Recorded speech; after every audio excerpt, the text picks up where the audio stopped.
मालूम करो कि लड़की कौन है, क्या है। सिर्फ अता पता नहीं बल्कि उसका असल नस्ल भी मालूम होना चाहिए। आउट।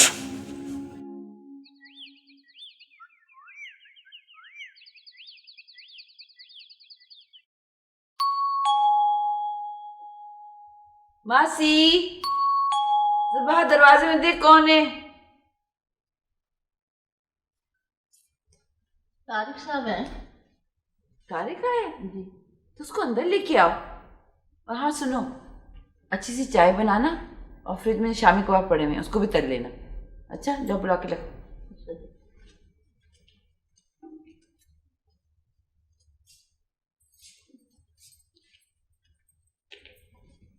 अस्सलाम वालेकुम आंटी। जीते रहो बेटा, बहुत अच्छा किया तुमने हमारे घर का रुख भी किया। ऐसी क्या बात है आंटी, मुझे तो आना ही था। अंकल हैं जी? हाँ हाँ, अपने कमरे में है, जाओ अंदर चले जाओ। प्रोफेसर साहब, तारिक आए हैं।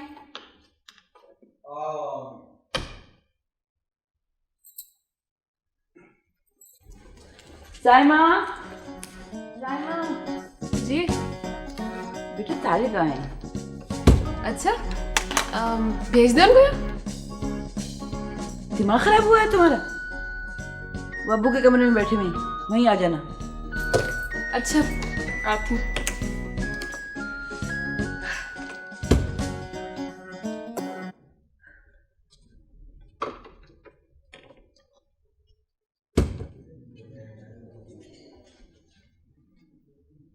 अंकल तकल्लुफ तो कुछ है नहीं, मेरा जो जी चाहेगा मैं खुद मांग लूंगा। वैसे अंकल, वो मैं आया इसलिए था कि मेरे एक दोस्त का एडमिशन के सिलसिले में अगर आप कुछ। भाई अगर तुम्हारे दोस्त की पोजीशन अच्छी है, नंबर अच्छे हैं, मेरा मतलब है, तो उसे यकीनन एडमिशन मिलना चाहिए। और मैं भी कोशिश कर लूँगा अगर नंबर सही है। Thank you uncle. अच्छा जी, मैं चलता हूँ। अरे अस्सलाम वालेकुम। बड़े अच्छे मौके पे आए आप। अच्छा, मैं क्लब जा रही थी और मैं चाहती हूँ मुझे ड्रॉप कर दें। क्यों नहीं, लेकिन अगर आंटी कहें तो। ज़रूर बेटा, क्योंकि जब तक साइमा घर वापस नहीं आएगी प्रोफेसर साहब को नींद नहीं आएगी। ऐसी क्या बात है आंटी, मैं सामने को छोड़ दिया करूँगा। और वैसे भी आजकल तो हालात। हाँ बेटा ये तो ठीक है, लेकिन तुम्हारे पास टाइम है। आजकल फारिग हूँ जी, टाइम ही टाइम। ये तो बहुत अच्छी बात है। तो फिर चले। चले जी। अच्छा जी, इजाज़त। गुड बेटा, जीते रहो। खुदा हाफिज़। ओके बाबा। खुदा हाफिज़। खुदा हाफिज़ बाय बेटा। अम्मी। खुदा हाफिज़। साले बेगम, ये तुमने क्या खेल शुरू कर दिया है? खेल? कौन सा खेल? तुम अच्छी तरह जानती हो कि मुझे साइमा का म्यूजिकल क्लब जाना पसंद नहीं है। फिर तुमने ये शोशा छोड़ दिया? मैंने कोई शोशा नहीं छोड़ा है, शोशा आप छोड़ रहे हैं। आपकी उम्र गुजर चुकी है, आपका दौर खत्म हो गया है। मेरा दौर खत्म हो चुका है? नहीं सालिया बेगम, नहीं। मैं अपनी कदरों, अपनी रविश के साथ जिंदा हूं और जिंदा रहूंगा। दौर तो उनका खत्म होता है जो अपनी जात की नफी करते हैं। तुम एक बेटे और बेटी की बात करती हो, ये तो लाखों बेटे और बेटियां हैं। मेरा दौर इल्म की विरासत का दौर है। अगर आपने नई नस्ल की आवाज नहीं सुनी तो ये सब लोग आपको छोड़कर चले जाएंगे। तब भी मैं मरूंगा नहीं, जिंदा रहूंगा। सब छोड़कर चले जाएं, तन्हा इस कमरे में भी जिंदा रहूंगा। और अगर इस दुनिया से उठ गया तब भी जिंदा रहूंगा, मरूंगा नहीं। खुदा आपको लंबी उम्र दे, आप जिंदा रहें। लेकिन मैं वही बात कर रही हूँ जो मेरे बच्चों के हक में है। आप कुछ नहीं कर रही हैं, कुछ नहीं कर रही हैं। आप सिर्फ जमाने की हवा के साथ उड़ी चली जा रही हैं। खुदा के लिए सालिहा बेगम, अपने अपने आप को जहरीली हवा से बचाइए। ठीक है, मैं तो हवा के रुख पे उड़ी जा रही हूँ, और आप आरफा को क्यों नहीं मना करते कि वो मेरी मर्जी के खिलाफ जमाल के साथ जा रही है? क्यों नहीं रोकते उसको?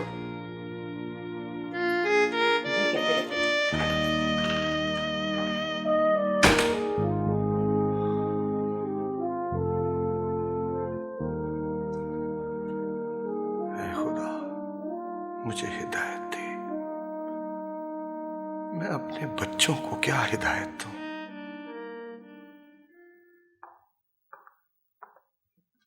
सर, क्या सारा दिन सोने का इरादा है? आइए आइए मिस पर्ल, यहाँ सोने के अलावा काम भी क्या है। मैं तो खैर कब का वापस चला गया होता, लेकिन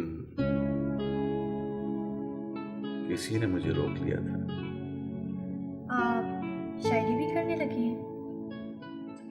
पहले तो कभी नहीं की, लेकिन लगता है कि अब करनी पड़ेगी।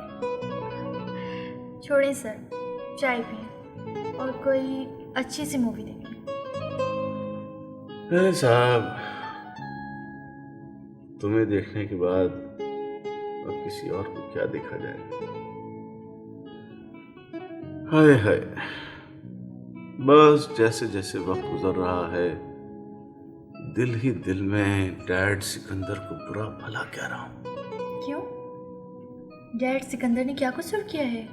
अरे साहब, सारा कुछ उन्हीं का तो किया धरा है। न वो यहाँ भेजते और न ये जानलेवा हादसा पेश आता। हादसा? ऐसा हादसा पर्ल कि जिसमें। Hello. Hello mister Baram. I am fine. Congratulation mister Shaukat, आपके लिए एक बहुत बड़ी खुशखबरी है। छोड़ो यार, तुम्हारी बातें बड़ी बेकार होती हैं। कल रात मिस्टर ग्रेट के दरबार में आपकी हाजिरी। क्या? I just can't believe it. अच्छा, अब वाकई मैं महसूस कर रहा हूं कि मैं एक खुशनसीब इंसान हूं। कल रात ठीक 9 बजे आप तैयार रहिएगा। आपको मिस्टर ग्रेट के कॉन्फ्रेंस रूम में पहुंचा दिया जाएगा। Okay then, see you tomorrow. Okay.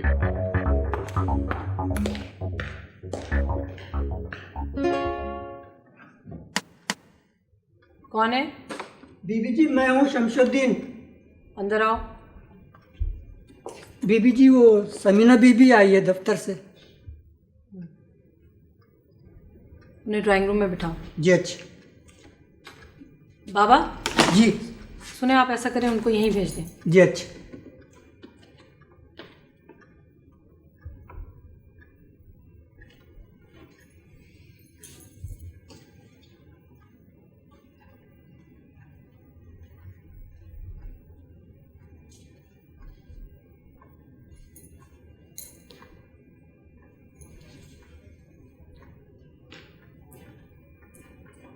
आइए आइए। अस्सलाम वालेकुम बेगम साहब। वालेकुम अस्सलाम। कैसी हो समीना? बस आपकी दुआएं। अच्छा, आओ बैठो।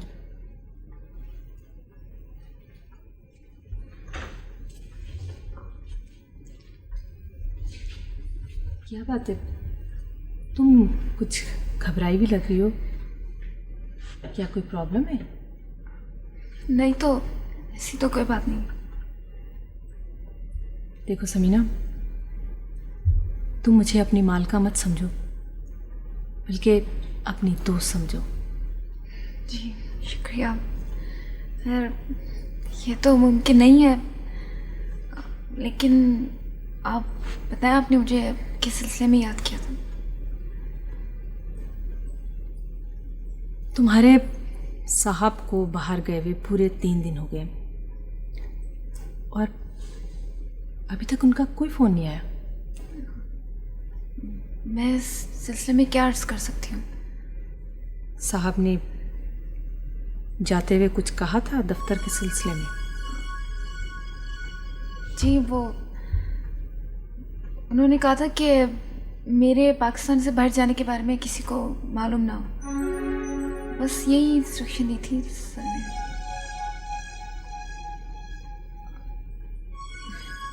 बेगम साहबा, मेरी इस बात के बारे में साहब को कुछ इल्म ना हो, वरना मेरी नौकरी चली जाएगी। मैं बहुत गरीब लड़की हूँ।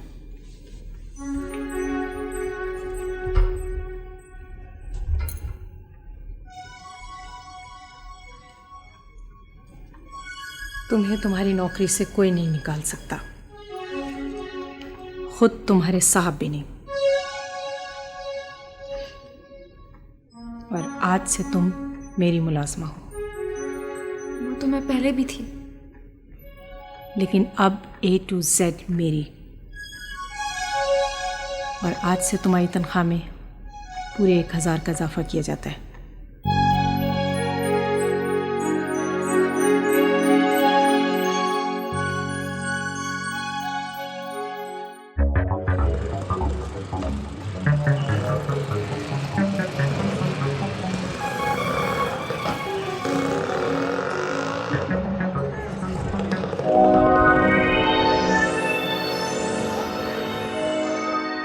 डॉक्टर साहब, आखिर कब तक हम इनका इलाज करते रहेंगे?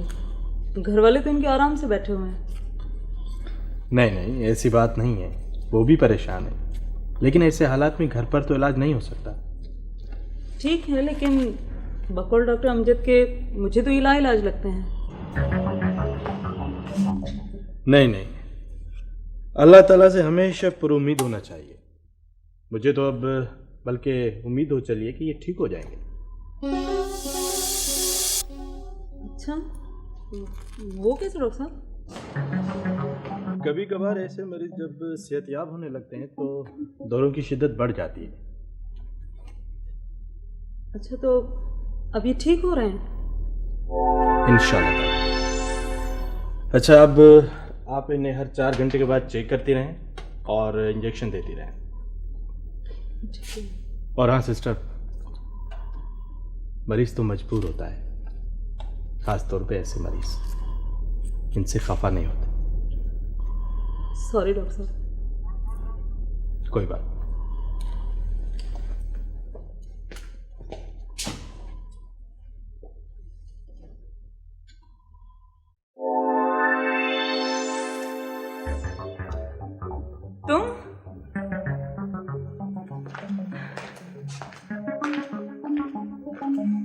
तुम फिर आ गए? प्लीज प्लीज देखो, तुम यहाँ मत आया करो, ये मेरी इज्जत का मसला है। जाली सर्टिफिकेट पर नर्स बनने वाली की इज्जत। सुनो, ये इंजेक्शन जो डॉक्टर कहकर गया है तुम नहीं लगाओगी।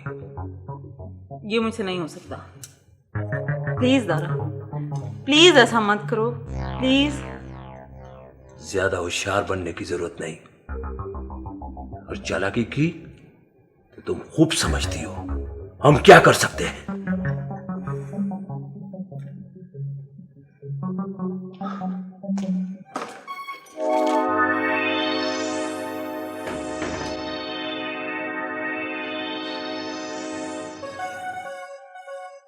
दारा, तुम्हारा इस तरह बार बार आना मुझे अच्छा नहीं लगता।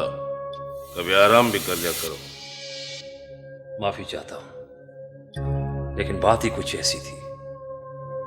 तुम बहुत जल्दी घबरा जाते हो। बोलो, क्या बात है? पागल अब काट सकता है, कहें तो नहीं।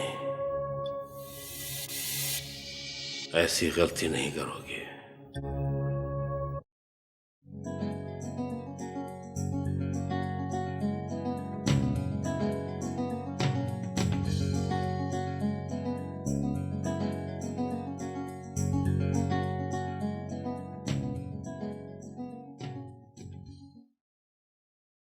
अरे मेरा बेटा असद आया है। अस्सलाम आंटी। वालेकुम अस्सलाम, जीते रहो। कब आए? अरे अकेले आए हो, दुल्हन को नहीं लेकर आए? आंटी वो भी आ जाएगी। आप कैसी हैं? मैं ठीक हूँ। जमाल है आंटी? तुम बैठो तो सही, जमाल भी आ जाएगा। Thank you. जमाल कहीं काम से गया है?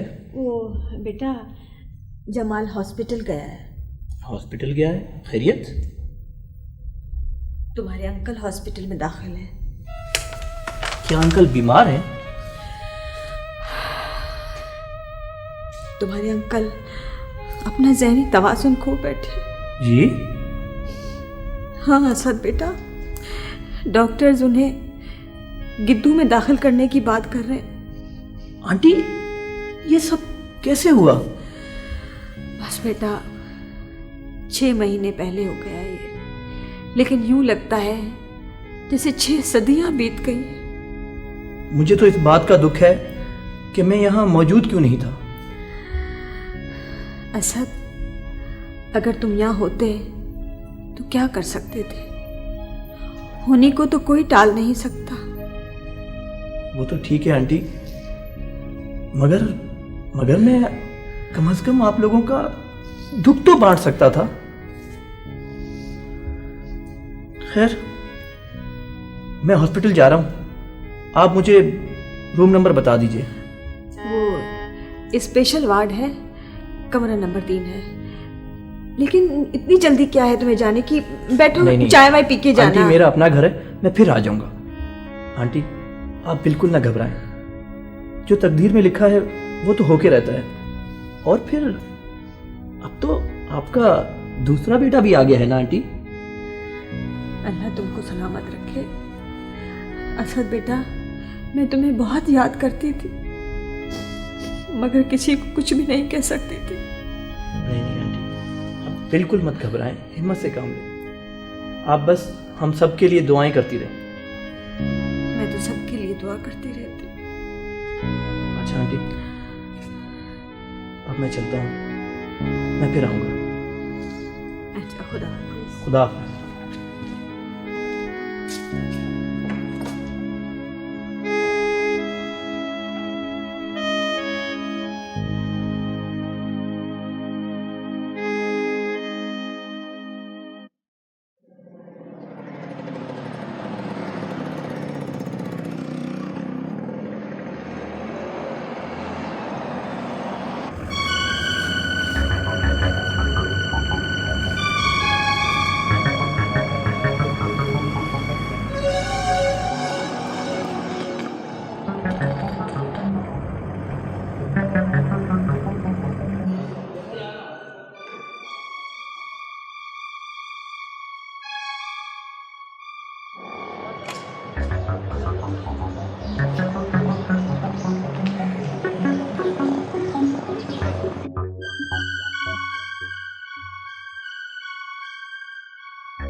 जी जनाब, किसे मिलना है? अरे जमाल तुम? अरे क्या हाल है? कैसे है यार, तुम कब आए? बस कल ही अमेरिका से आया हूँ। घर गया था, आंटी से पता चला कि तुम यहाँ हो। तो बाहर क्यों खड़े हो? अंदर आओ ना, आओ। दरवाज़ा अंदर से बंद है। मेरा ख्याल है कोई डॉक्टर वगैरह होंगे। क्या दरवाज़ा लॉक है? नहीं, ये कैसे हो सकता है यार? आओ। अच्छा,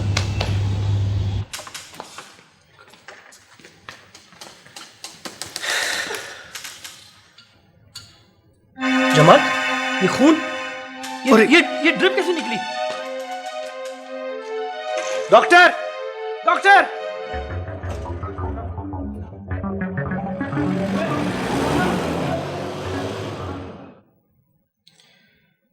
अरे जमाल साहब, आप तो खामखा परेशान हो जाते हैं। मरीज अक्सर व बेशतर ड्रिप निकाल लेते हैं। वैसे आप कोशिश करें कि ड्रिप के वक्त आप इनके पास ही हों। सब मैं तो सिर्फ थोड़ी देर के लिए चाय पीने गया था। ओहो जमाल, परेशान मत हो, हिम्मत से काम लो, सब ठीक हो जाएगा।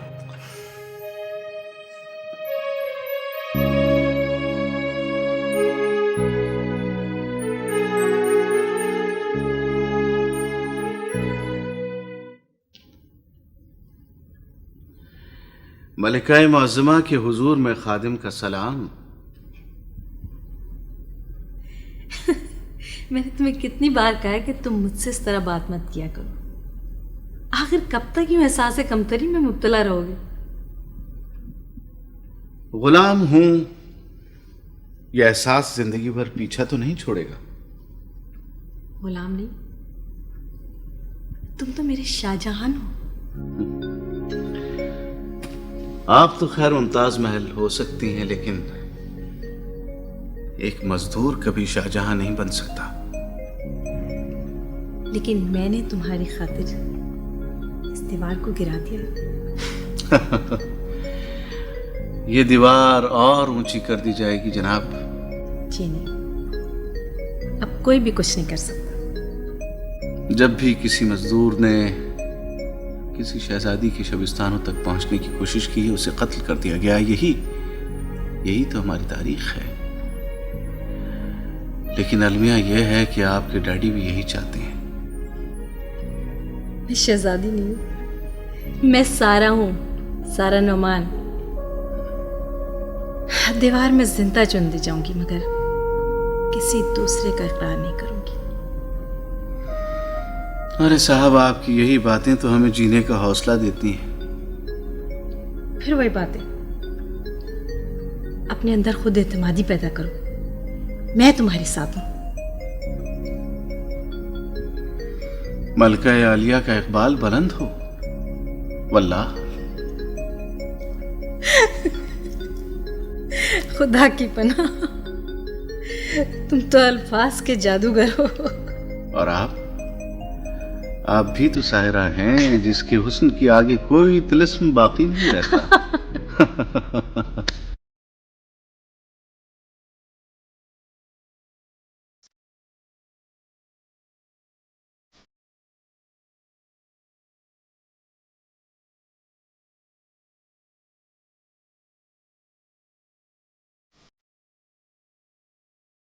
तारीख रोज और शब का वो कंप्यूटर है जो मुस्तकिल ऑन है। सफेद और सियाह का रिकॉर्ड है जिसमें एक एक लम्हे का हिसाब हो रहा है। वक्त की खुली किताब है। याद रखें, तारीख की गिरफ्त से कोई महफूज नहीं रह सकता, कोई भी नहीं। सर, तारीख में बहुत से लोगों का जिक्र मौजूद ही नहीं। आखिर ऐसा क्यों है सर? इसलिए कि वो इस काबिल नहीं थे कि उन्हें याद रख सके। तारीख तो उन लोगों को याद रखती है जो रिकॉर्ड कायम करते हैं। तारीख में तो वो जालिम भी मौजूद हैं सर, जिन्होंने इंसानी सरों के मीनार तामीर किए। फिर तारीख ने उन्हें क्यों याद रखा? इसलिए कि तुम उनके चेहरों को देख सको, उनकी दरिंदगी को याद रख सको, और फिर अपनी तहजीब के दरवाजों को खुला न छोड़ दो कि कहीं दोबारा फिर वो तुम्हारे माशरे में दाखिल हो जाए। और सर ऐसा भी देखा गया है कि तारीख के इस कंप्यूटर में कुछ गलत वाक़यात भी फीड कर दिए जाते हैं। हाँ, ऐसा हुआ है, लेकिन फिर कोई ना कोई माहिर इंजीनियर आ जाता है, कंप्यूटर में जो डाटा गलत फीड होता है वो उसे निकाल कर दुरुस्त कर देता है। इस तरह तारीख का रिकॉर्ड फिर दुरुस्त हो जाता है।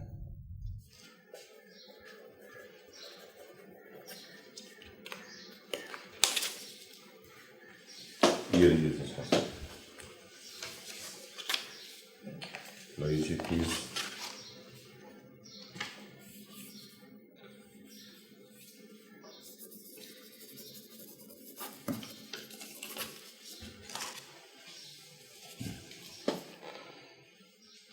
मिस्टर ज़ीशान, शौकत साहब ने टेलीफोन पे मुझसे कहा था कि आपको मोटरसाइकिल खरीद कर दी जाए, लेकिन मेरा ख्याल है कि छोटी गाड़ी भी खरीदी जा सकती है। अच्छा, thank you very much Qureshi uncle.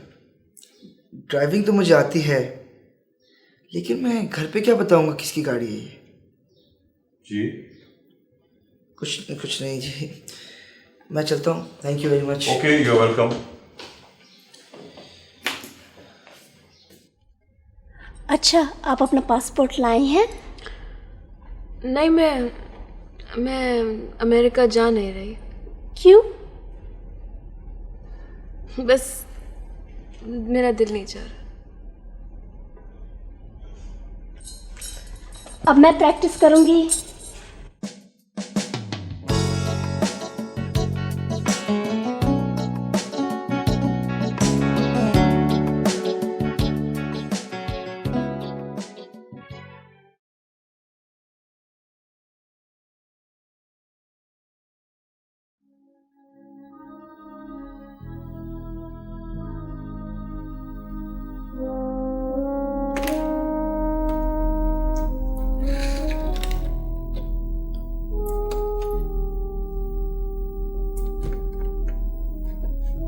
Arfa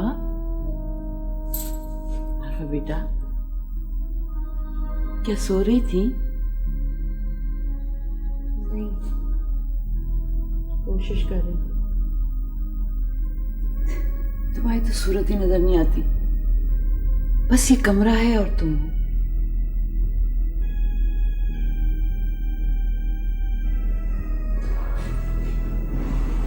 कोई काम भी तो नहीं है करने को। बेटा,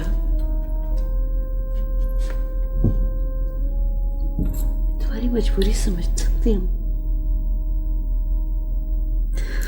मम्मी, जब मेरी मजबूरी समझती है तो फिर। बेटा, मैं तुम्हारी माँ हूँ और एक माँ अपनी बेटी को मजबूर नहीं दे सकती।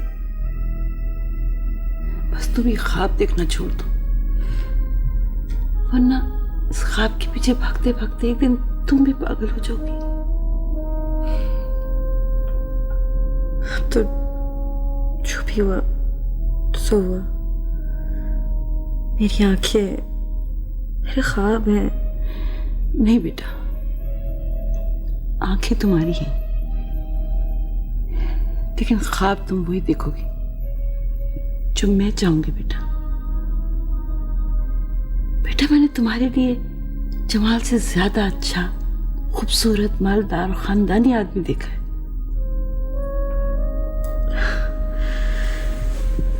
नहीं अम्मी, उस जैसा तो कोई भी नहीं है। फिर वही पागलपन। देखो बेटा, जिद नहीं करो, शादी तुम वहीं करोगी जब मैं चाहूंगी।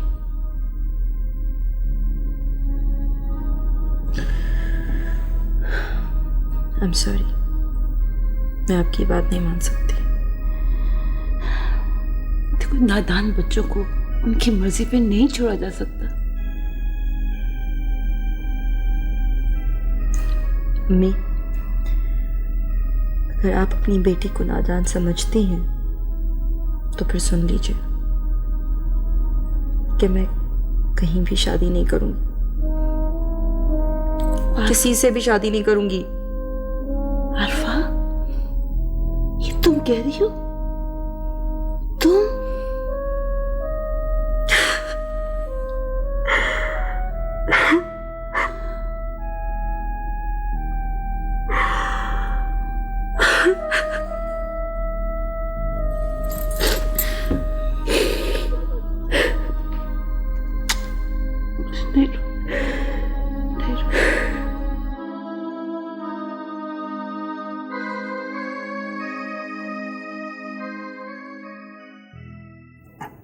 भाभी, आज आपने बहुत अच्छा किया कि आप आ गई। मेरा दिल शौकत की तरफ से बहुत परेशान था।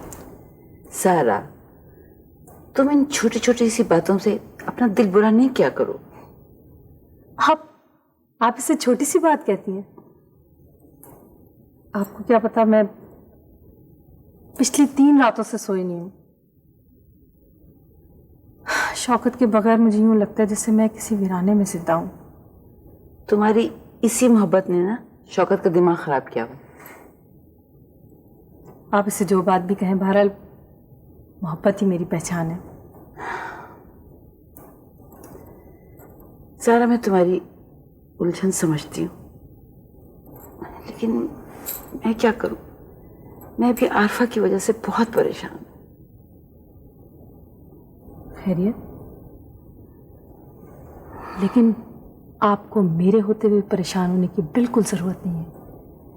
मैं चाहती हूँ कि आरफा की शादी जल्द से जल्द हो जाए, वरना वो नादान लड़की अपने आप को तबाह कर लेगी। मैं आपकी बात समझी नहीं। उसके दिल में अब तक जमाल का ख्याल है।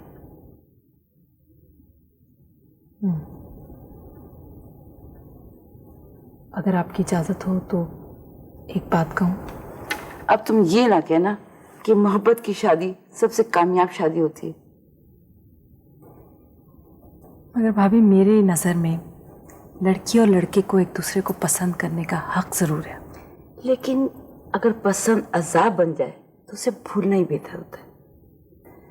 बहरहाल, तुम मुझे ये बताओ कि वो जो तुमने बात चलाई थी उसका क्या बना? बस भाभी, वो आपको तो पता है, मैं शौकत के इंतज़ार में हूँ। जैसे वो आए मैं बात आगे बढ़ाऊँ। मैं क्या करूँ? मैं भी तो बहुत परेशान हूँ। तो इसका मतलब है कि मुझे आज लड़के के बाप से जाकर खुद मिलना होगा। अब तो खुश है ना आप? बहुत खुश हूँ और दुआ करती हूँ कि शौकत आज ही घर आ जाए। बाबा ने एक समाजी भलाई के लिए तंजीम बनाई थी, अंजुमन खादिम कौम। उसके कारकुनों ने मनशियात के खिलाफ जिहाद का ऐलान कर दिया। बाबा भी बहुत जोशीले थे। मैंने बाबा को बहुत समझाया कि बाबा, ये किसी एक आदमी या एक तंजीम के बस की बात नहीं है। जब तक हमारी पूरी कौम इस जिहाद में हिस्सा नहीं लेगी, तब तक हमारा मुआशरा इस लानत से पाक नहीं हो सकता। ये तो सब इंसान के हौसले की बात है। और यही हौसला बाबा के लिए क़यामत बन गया। आए दिन बाबा के अखबारात में बयानात छपने लगे। एक बयान में उन्होंने कहा था कि वो अब मुल्क दुश्मनों को पहचान चुके हैं। वही उनका आखिरी बयान। उसके बाद कुछ बोलने के काबिल न रहे। तुम उस वक्त कहाँ थे? मैं उन दिनों लाहौर में था, एकेडमी की ट्रेनिंग कर रहा था। बाबा को कुछ लोग नीम मुर्दा हालत में मोहल्ले के मैदान में फेंक कर चले गए। अंकल के सिलसिले में मैं सर्जन अहमद से मशवरा बहुत ज़रूरी समझता हूँ। वो बाबा के अच्छे दोस्त हैं, मुझ पे छोड़ दो, मैं बात कर लूँगा। और जमाल, मेरा तुम्हें दूसरा मशवरा ये है कि तुम फौरी तौर पे ये घर बदल लो। क्या मतलब? घर क्यों बदलो? क्योंकि जमाल, मुझे किसी तूफान की आहट महसूस हो रही है। और चलते हैं, उठो।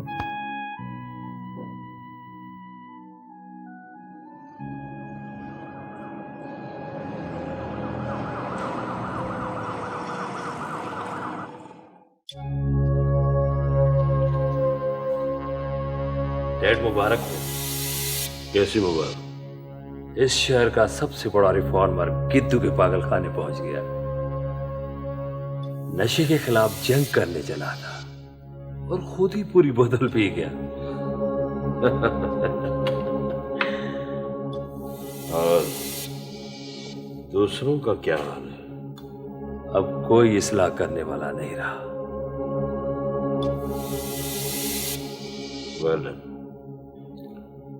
Well done Dara, well done.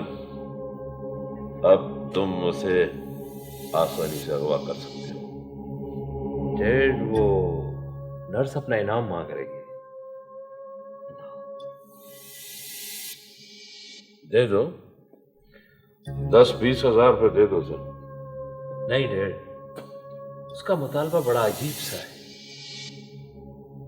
कैसा मुतालबा?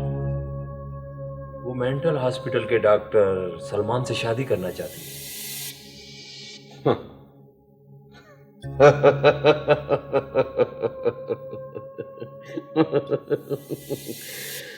दूसरों को पागल बनाते बनाते खुद भी पागल हो गई है। फिर क्या होगा? पागलों के लिए जो हमारा ऑर्डर होता है वही उसके लिए ऑर्डर है। आउट।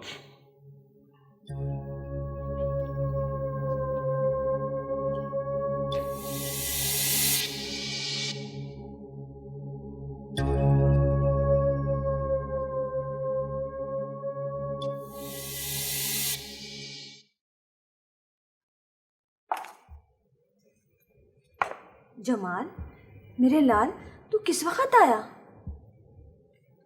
माँ काफ़ी देर हो गई। असल में शहर में ज़रा काम था इसलिए रुक गया था। असद आया था? वही मुझे छोड़ कर गया। क्या वो चला गया? हाँ माँ, वो सुबह फिर आएगा। बेटा, असद की जितनी तारीफ की जाए कम है। अल्लाह उसकी उम्र दराज करे। हमारे अपने अजीज भी हमसे इतनी मोहब्बत नहीं करते जितनी वो करता है।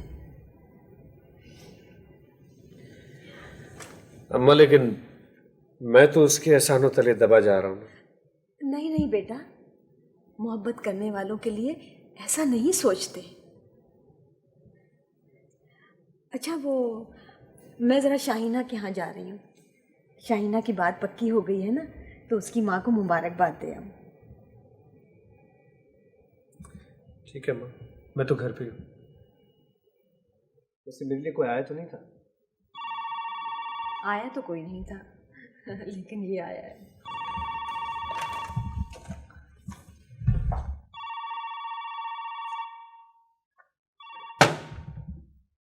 Hello hello hello.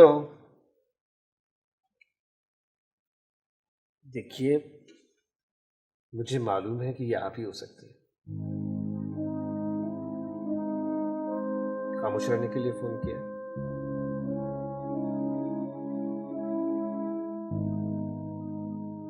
देखो, मुझे आहिस्ता आहिस्ता गुस्सा आएगा और मैं फोन रख दूंगा।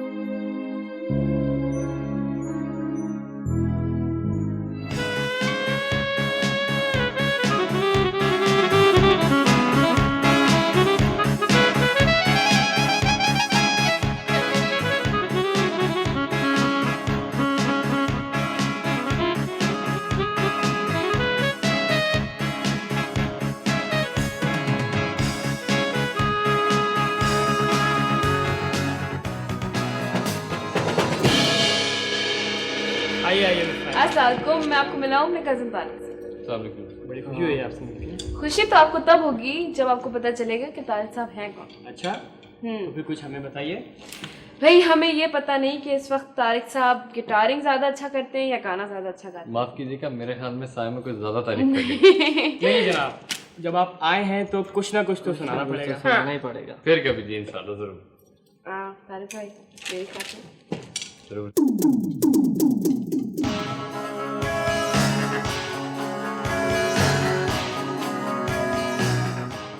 वाह वाह, क्या किस्मत है यार। मेरा बेटा दूसरी क्लास में फर्स्ट आया है, लेकिन अभी तक उसकी तस्वीर नहीं छपी। अगर कुछ और भी लिखा है, फन तो मुझ में पहले ही मौजूद था। इसे आवाम से रोशनास कराने के लिए सफदर साहब ने बहुत कोशिशें की हैं, और यही वजह है कि तमाम पाबंदियों के बावजूद मैंने अपनी मंजिल पा ली है। और अस्सलाम वालेकुम अस्सलाम।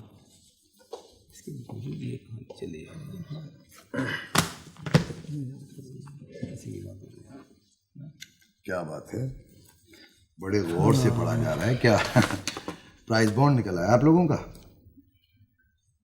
जी हाँ प्रोफेसर साहब, आपका प्राइज बॉन्ड निकला है। आपका? मेरा? भाई मैंने तो आज तक कभी प्राइज बॉन्ड खरीदा ही नहीं। खरीद कर भूल गए होंगे आप प्रोफेसर। नहीं, ऐसी बात नहीं है। देखो तो कितना बड़ा इनाम निकला है आपका।